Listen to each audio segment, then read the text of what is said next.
Imagine a world where civilization simply stopped.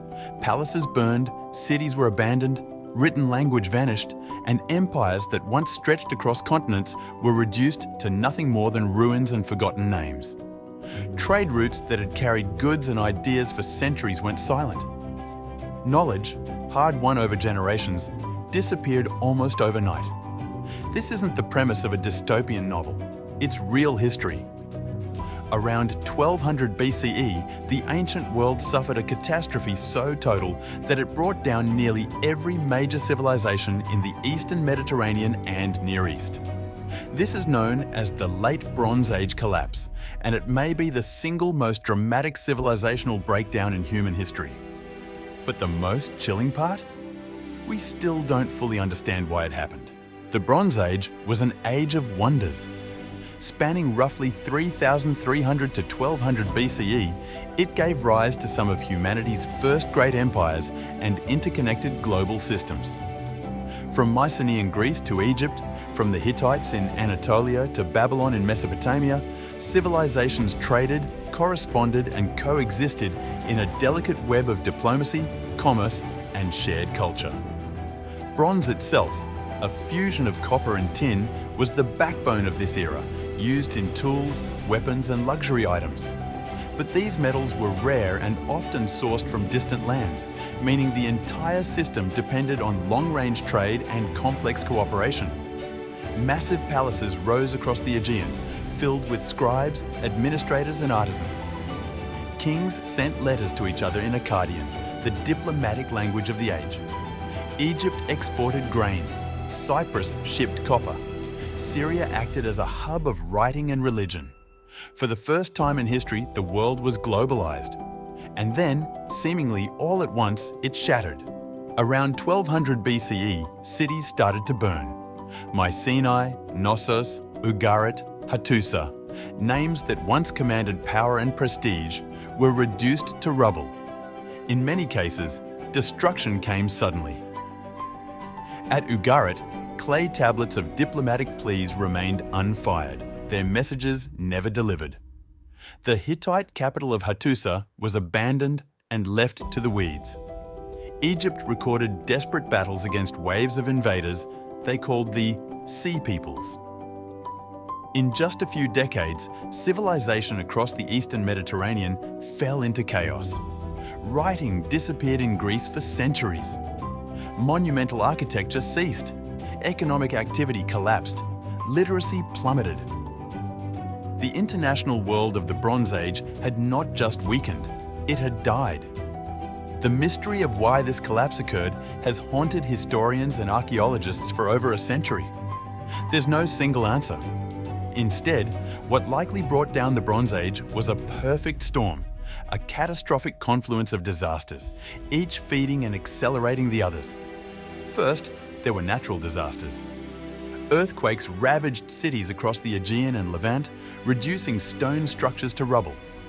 Archaeological evidence shows repeated seismic destruction across major sites, suggesting not isolated tremors, but a regional seismic event, perhaps even a seismic storm. Whole cities were shaken apart, their food stores destroyed, their infrastructure shattered. Then came climate change. Ice core and sediment analysis show a major drought struck the region during this period, lasting years, perhaps decades. Rainfall dropped, crops failed, rivers dried up. In a pre-industrial society, drought doesn't just mean less food, it means famine. And with famine comes panic, displacement, and rebellion. As starvation spread, the delicate social contracts that held empires together unraveled. Farmers could no longer feed the cities. Soldiers went unpaid. Revolts erupted from within. At the same time, the so-called Sea Peoples began sweeping across the Eastern Mediterranean. These were not a single ethnic group, but likely a confederation of displaced peoples, possibly from the Aegean, the Balkans, or elsewhere, driven by famine, war, or ecological collapse. They were desperate, well-armed, and mobile. Egyptian records describe fierce naval battles against them, entire coastal cities falling to their raids. But these were not mere pirates. They travelled with families, with ox carts, suggesting they weren't just attacking, they were migrating. Whether they were cause or consequence is still debated, but their arrival shattered already weakened kingdoms.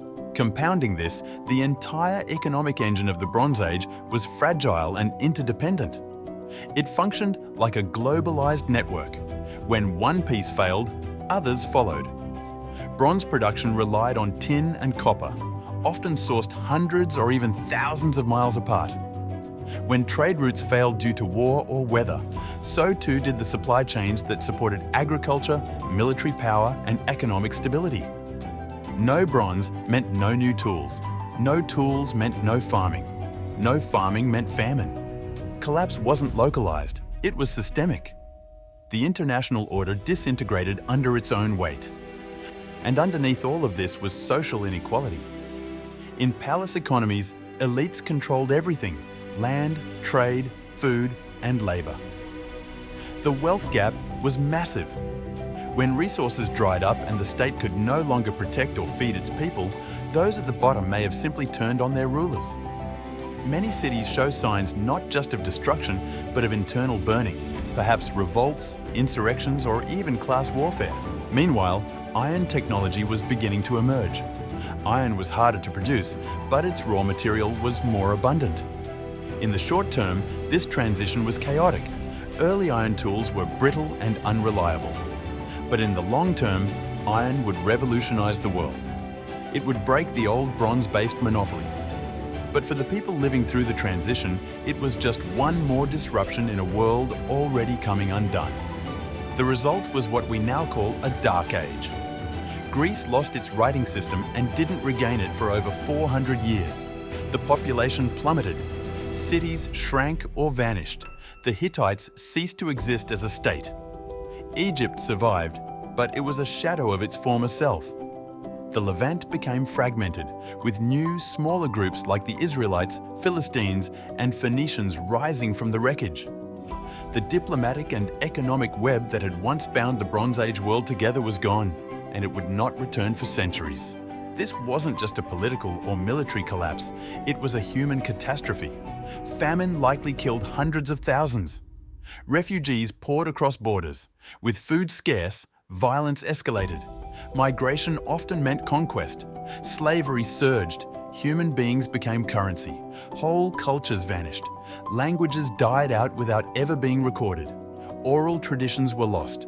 Religion and myth, passed from one generation to the next, may have simply evaporated. And the psychological trauma was immense. Imagine being born in 1150 BCE, with your grandparents speaking of bustling cities, libraries, and gods carved in stone. But all you knew were ruins, fear, and stories of a world that had burned. In the wreckage, a new world was slowly born. One marked by smaller, more localized cultures, by oral traditions rather than scribal archives, by survival over statecraft.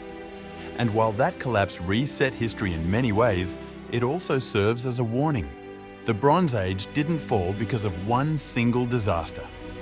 It fell because many small cracks appeared all at once, feeding into each other until the system failed.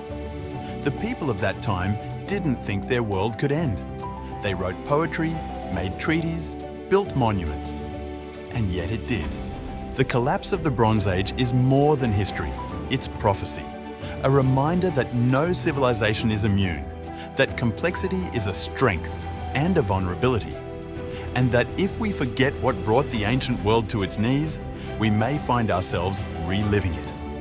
In the end, the palaces turned to dust, the gods fell silent, and the scribes wrote no more. But their ruins remain, scattered across deserts and hills, whispering of a time when the world burned not in fire, but in silence.